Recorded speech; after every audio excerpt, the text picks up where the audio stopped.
오늘 하나님께서 우리에게 주시는 말씀 봉독합니다. 이사야서 40장 1절에서 5절까지의 말씀입니다.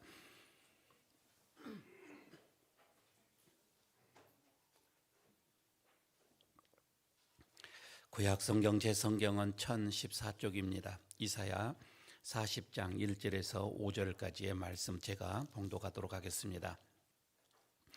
너희의 하나님이 이르시되 너희는 위로하라, 내 백성을 위로하라. 너희는 예루살렘의 마음에 닿도록 말하며 그것에 외치라. 그 노역의 때가 끝나고 그 죄악이 사함을 받았느니라. 그의 모든 죄로 말미암아 여호와의 손에서 벌을 배나 받았느니라 할지니라 하시니라. 외치는 자의 소리여 이르되 너희는 광야에서 여호와의 길을 예비하라. 사막에서 우리 하나님의 대로를 평탄하게 하라.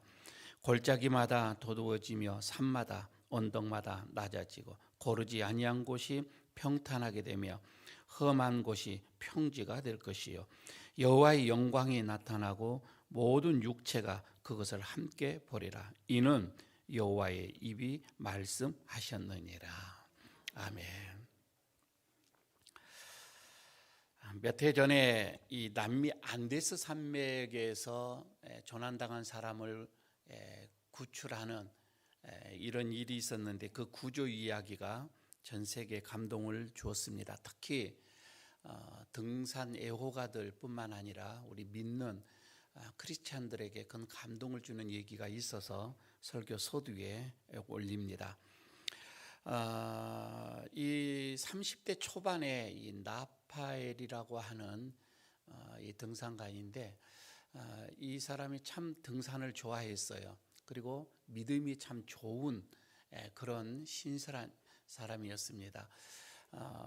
주말이 되면은 이런 그 자연 환경과 더불어서 하나님과 함께 묵상을 하면서 찬양을 하는 그것을 이제 취미로 이렇게 살아가는 그런 사람이었습니다. 그런데 어느 날 혼자 등산을 이렇게 하게 되어졌는데 예기치 않는 어떤 이런 눈 사태를 만나게 돼서 조난을 당하게 되어집니다. 어떤 낭떠러지 이렇게 떨어지게 되다가 절벽 아래로 미끄러졌는데 그냥 몸이 아주 굉장한 충격을 받고 정신을 차려 보니 움직일 수가 없는 거예요. 자, 이때 말입니다. 그 머리에 이게 조그만한 이 헤드라이트라고 하죠. 그거 하나를 이렇게 달고 있었는데 아무리 봐도 주변이 잘 보이지가 않아요. 식별이 잘 되어지지가 않습니다. 이분이 그때 당시에 이 상황을 이렇게 기록을 해 놓은 것이 있는데 이렇게 기록을 합니다. 눈앞에 아무것도 보이지 않았습니다. 손을 뻗어도 허공뿐이었습니다. 나는 절벽 끝에 매달려 있었고 더 움직이면 바로 떨어질 것 같았습니다. 이렇게 기록을 했었거든요. 그때 당시 시간이 오후 5시, 그러니까 이 산맥의 어떤 그 시간 속에는 이미 어두워졌던, 해가 일찍 떨어져서 어두워졌던 시간입니다. 온도가 영하로 떨어집니다. 몸은 차가워지기 시작을 했습니다. 구조 요청을 보내려고 핸드폰을 켜니 아마 거기에서 신호가 잡히지를 않습니다. 순간 이분이 아주 큰 위기를 느낀 거예요. 어떤 생각이 들었느냐면 이 상태로 아침을 맞이하게 된다면, 밤을 새게 된다면 나는 끝이구나, 이런 생각이 드는 거예요. 그래서 마지막 하나님께 기도를 했다고 합니다. 마지막 기도다고 본인은 생각을 한 거예요. 이렇게 기도를 했답니다. 하나님, 저는 지금 아무것도 할 수가 없습니다. 한 걸음도 움직일 수 없습니다. 그러면서 주님 도와주십시오. 제 길을 열어주십시오. 이렇게 기도를 했답니다. 그리고 기다렸는데 몸은 점점 얼어가지요. 숨을 쉬어도 여기 숨소리가 굉장히 이제 차갑게 느껴집니다. 하지만 희한하게도 신기하게도 마음 속에서, 이 마음 한 컷 속에서 평안함이 오면서 그냥 들려지는 음성, 자신에게 들려지겠죠. 이런 음성이 들려지는 것입니다. 기다려라. 조금만 더 기다려라. 내가 지금 너를 찾고 있다. 이런 음성이 기다리고 있는 거예요. 들려지는 거예요. 두려웠지만은 그냥 그 음성을 붙잡았습니다. 조금만 기다려라. 내가 너를 지금 찾고 있다. 그래서 그는 손전등 하나만 켜놓고 밤을 새웠습니다. 그냥 꼴딱 밤을 새웠는데 아침이 됐습니다. 기적처럼 구주대가 그를 찾은 거예요. 그런데 가만히 생각을 해봅니다. 우리 같았으면 어땠을까? 이런 생각을 좀 해보는 거입니다. 가만히 있어라 라는 음성이 우리에게 들렸어요. 여러분, 그럴 때 우리 어떻게 합니까? 아멘 하죠? 다 아멘 할 겁니다. 그리고 기다린데 딱 3초예요. 그리고 다시 핸드폰을 또 켜봅니다. 휴대폰을 또 켜는 거예요. 3초 지났는데 왜 안 오십니까? 왜 아무런 생각이 응답이 없습니까? 이거이죠. 이 정도면 됐겠는데 우리 생각에, 우리 기다리면은 말입니다. 여러분, 그러다가 더 큰일 날지도 모릅니다. 우리는 기다려라고 하면은 우리들의 어떤 그 체질이 그런 것 같아요. 기다리는 재주가 없는 사람들인 것 같아. 우리들은. 구제대원이 그때 와서 얘기를 합니다. 당신이 조금만 움직였으면 여기서 30m의 낭떠러지였습니다. 조금만 움직였으면. 그런데 어떻게 이 자리에서 이렇게 밤새도록 버틸 수가 있었습니까? 라고 이렇게 물을 때에 이 나파엘이 이렇게 얘기를 합니다. 저는 움직일 수 없어서 기다리는 게 아니었습니다. 내 마음 속에서 하나님의 그 음성처럼 들려지는 기다려라 라고 하는 그 음성 때문에 저는 기다릴 수가 있었습니다. 그 기다림 속에서 이렇게 제 길이 열렸습니다. 이렇게 말씀을 합니다. 여러분, 이 이야기는 전 세계 크리스찬들에게 큰 도전을 주는 말씀이었고, 그는 나중에 나펠이 이제 간증을 다니면서 이렇게 얘기를 하거든요. 우리는 종종 길이 보여야 앞으로 나가려고 할 때가 많이 있습니다. 그러나 하나님은 우리가 기다릴 때, 우리가 기다릴 때 하나님은 그 길을 여시는 분이십니다. 그런 간증을 합니다. 기다림은 정지된 시간이 아니라고 하는 거예요. 기다림은 어떻게 보면 시간이 멈추는 그런 시간이 아니라 하나님이 일하시는 시간입니다. 이렇게 간증을 했습니다. 오늘 저는 이 간증과 더불어서 오늘 본문을 이렇게 보면서 하나님의 그 마음을 읽을 수가 있습니다. 먼저는 하나님이 그럽니다. 위로하라. 내 백성을 위로하라. 이렇게 말씀을 하고 있습니다. 너희는 위로하라. 내 백성을 위로하라. 1절에 있는 말씀이죠. 이런 말씀을 하면서 첫 단어부터 하나님은 위로의 단어를 이렇게 연거품 써가면서 말씀을 합니다. 여기서 위로한다. 여러분, 이 말은 히브리 말로 라함, 이 히브리어거든요. 라함. 그런데 이거는 그냥 위로한다고 해서 우리들의 이 마음을 좀 토닥거리면서 위로한다, 그런 뜻이 아닙니다. 여기에서 위로한다는 것은 상황을 바꾼다고 하는 거예요. 상황을 바꾸고 어떤 길을 열고 우리 어떤 소망을 회복시키는 어떤 그런 강력한 위로를 말하고 있는 거예요. 단지 그냥 위로의 마음을 토닥이는 정도가 아니라고 하는 것입니다. 다시 말씀드리면은 하나님은 그래 울지 마라, 어떤 그런 정도가 아니라 내가 너의 상황을 완전히 새롭게 만들 것이다. 여러분, 이렇게 선언하는 말씀이에요. 이게 위로하라 이 말씀이에요. 왜 하나님은 여기서 위로하라는 말로 40장을 열었을까? 이런 생각도 해보기도 합니다. 이거는 그때 당시에 이스라엘의 어떤 그 현실 상황을 봐야 합니다. 지금 그때 당시에 이스라엘의 현실은 바벨론의 포로 생활이었었습니다. 얼마나 그들의 삶이 처절했겠어요. 희망이 보이지 않는 그런 상황이었었습니다. 예루살렘은 다 무너져 버렸습니다. 폐허가 된 상황입니다. 미래가 보이지 않고 과거는 죄로 보면은 죄로 얼룩진 그런 삶이었어요. 물론 하나님께서 그들을 바벨론의 포로가 되기까지는 이스라엘이 그 죄가 관행이 이로 말할 수 없었기 때문에 그렇겠지요. 그러니까 죄로 인해서 다 얼룩졌지요. 그것으로 인하여서 예루살렘은 다 폐허가 됐지요. 그들은 바벨론의 포로가 이렇게 되어져 버린, 그야말로 그들의 그 인생은 광야였습니다. 그들의 삶은 광야였어요. 그 광야 한가운데서 그런데 하나님은 말씀을 지금 하고 있는 겁니다. 나는 절망의 광야에서 기다리는 그 너희를 내가 잊지 않겠다, 이런 말씀이 되겠죠. 우리는 광야에 들어가면 하나님이 멀리 있다라고 느껴질 때가 많습니다. 여러분, 우리의 삶이 그렇잖아요. 내가 힘들고 고단하고 어떤 공고하고 어떤 시련이나 연단이나 이런 삶이 우리를 덮쳐올 때는 하나님이 나에게서 멀리 있다, 이렇게 생각을 할 때가 많이 있습니다. 그러나 성경은 이렇게 말씀합니다. 시편 34편 18절에서도 이렇게 말을 하죠. 여호와는 마음이 상한 자를 가까이 하신다고 말합니다.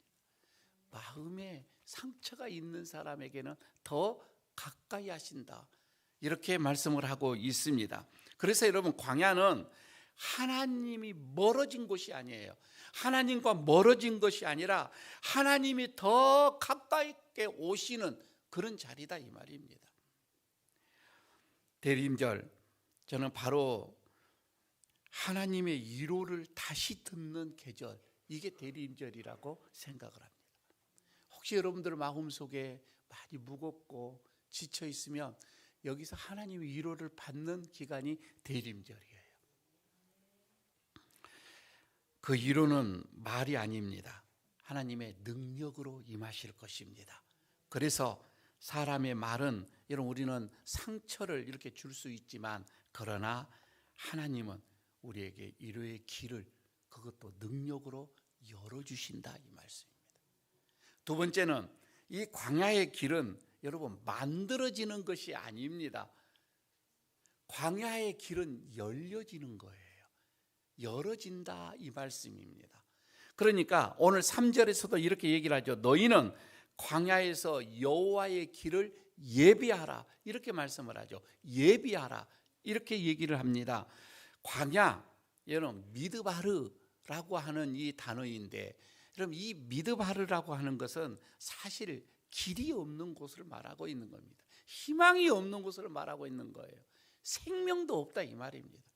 그야말로 죽어 있는 것, 이것을 상징하는 것을 성경에서는 광야라고 얘기를 합니다. 그런데 말입니다, 우리의 인생의 이 막다른 골목길 한번 생각해 보십시오. 내일이 보이지가 않아요. 희망이 없습니다. 아니, 해답이 없는 문제라고 한번 생각해 보십시오. 답이 없어요. 그런 인생을 여러분 경험할 때도 많이 있을 겁니다. 우리 주변에 보면 그런 분들이 있어요. 답이 안 보여요. 여러분, 답이 없는 문제를 한번 받아본 적이 있어요? 얼마나 여러분 답답하겠습니까? 가치가 없는 시간들, 그런 느껴지는 자리, 여러분 이것은 광야입니다. 여러분, 이런 광야인데, 그런데 하나님은 그곳에서 길을 열라고 합니다.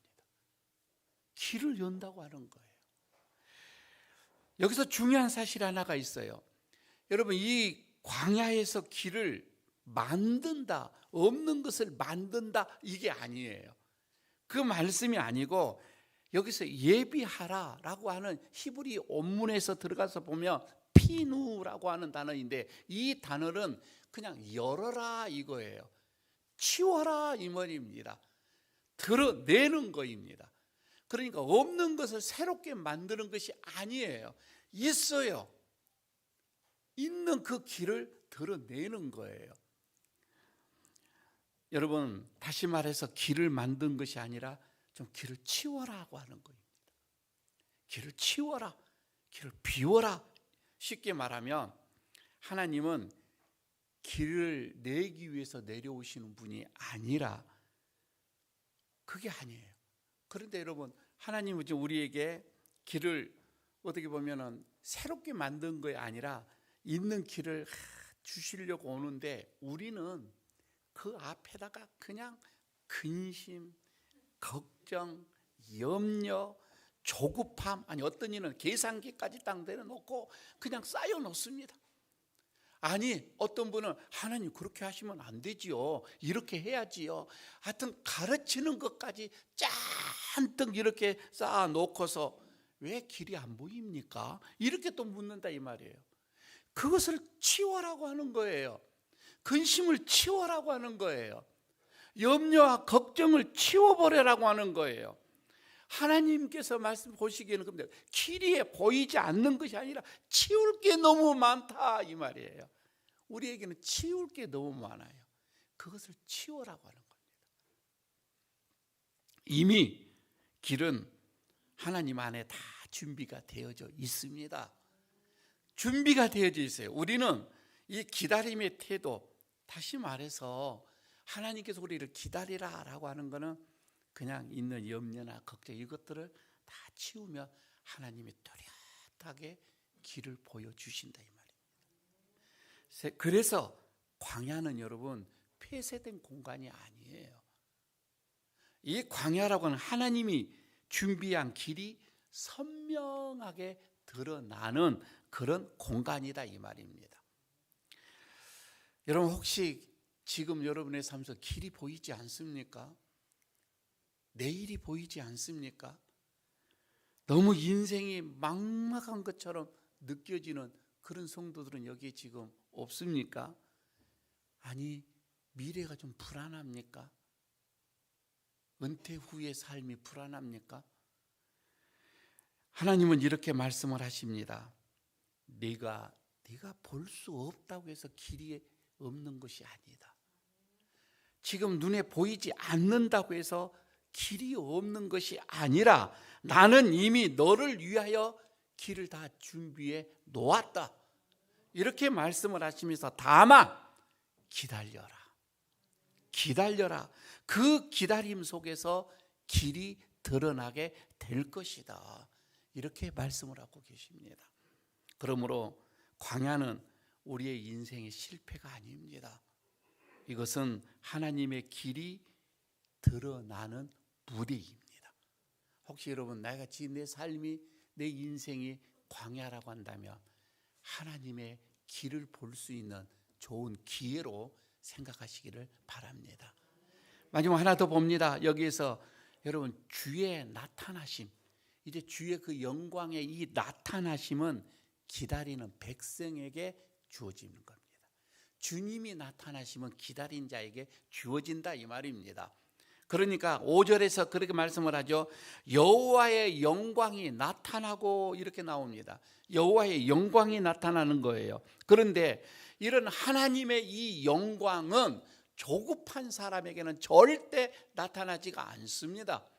아니 어떻게 보면은 그 계획을 스스로 해보려고 하는, 그 계획을 스스로 해결하는 사람에게도 사실 나타나지 않습니다. 하나님의 영광은 기다리는 사람에게 임한다 이 말입니다. 기다리는 사람입니다. 여기서 여러분 나타난다, 하나님의 영광이 이 나타난다, 이것은 히브리어로 웨니글라라고 얘기합니다.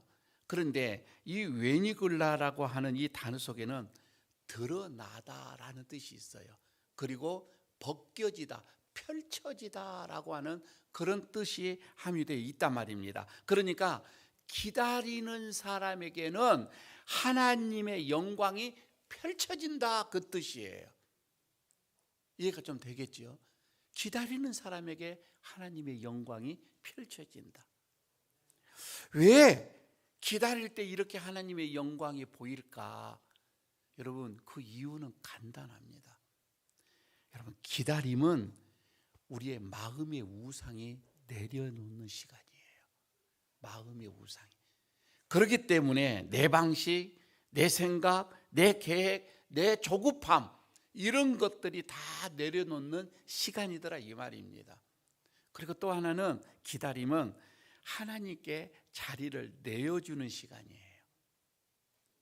내가 움직이지 않기 때문에 하나님께서 일하신다 이 말이에요. 그리고 기다림은 하나님을 신뢰하는 증거입니다. 여러분, 사랑하는 사람은 기다립니다. 별로 마음이 와닿지 않습니까? 사랑하면 기다립니다. 그렇지 않습니까? 기다림은 사랑입니다. 지난 시간에 얘기를 했잖아요. 남녀가 만나도요, 사랑하면 끝까지 기다립니다. 오겠지 믿으니까.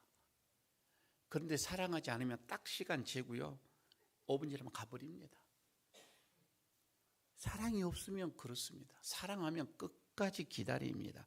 그래서 기다림은 하나님께 드리는 가장 깊은 사랑의 고백이에요.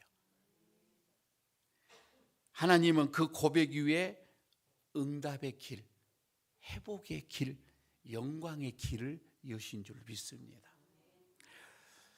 여러분, 기다림의 이 응답의 어떤 이런 그 세 가지 영역이 있어요. 가만히 한번 보시기 바랍니다. 우리가 기다리는데 기도하면서 기다리는 것이 있죠.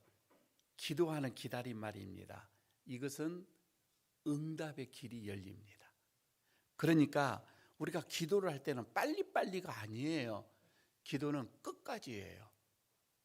그죠? 응답이 오는 끝까지잖아요. 그래서 하나님은 그런 기다림의 무릎 위에 역사를 하시는 거잖아요. 그리고 인내에도 기다림이 있죠. 인내의 이 기다림에는 반드시 회복의 길이 열립니다. 가정의 문제가 많지요. 사람과의 대인관계에 관계의 문제도 많이 있지요.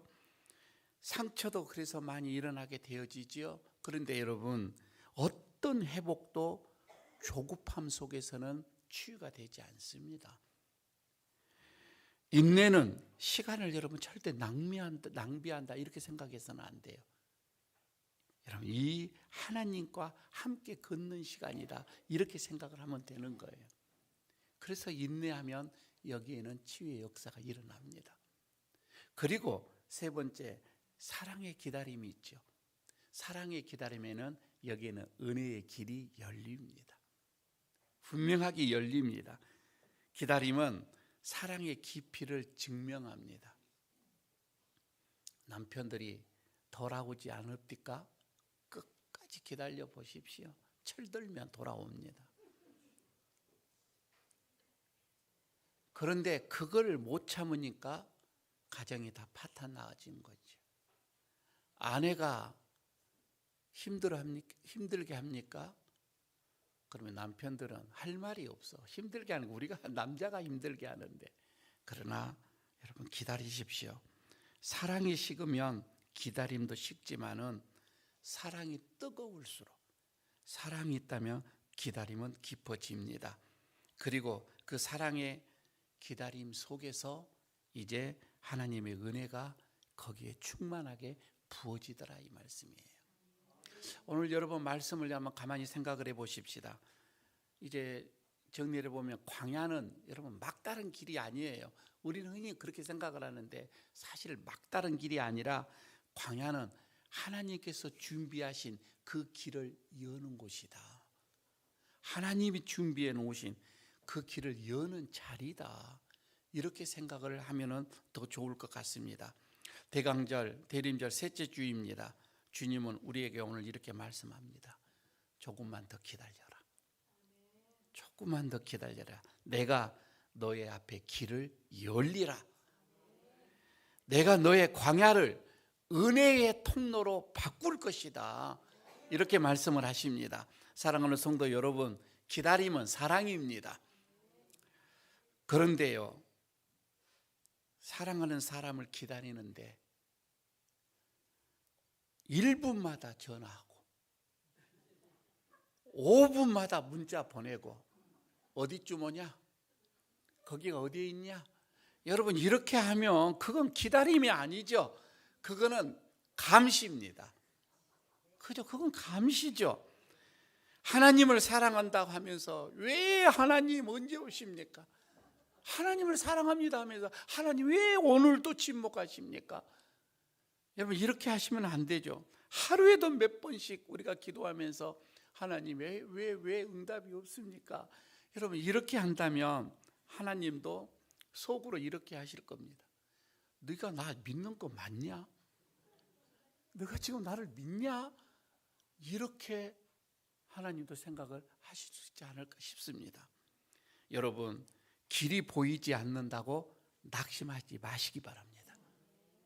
길이 보이지 않는다고 낙심하지 마시고, 하나님은 길이 없는 곳에서 일하시는 분이 아니라 하나님께서는 이미 준비해 놓으신 길을 준비해 놓으시고 우리를 기다리신다 이 말입니다.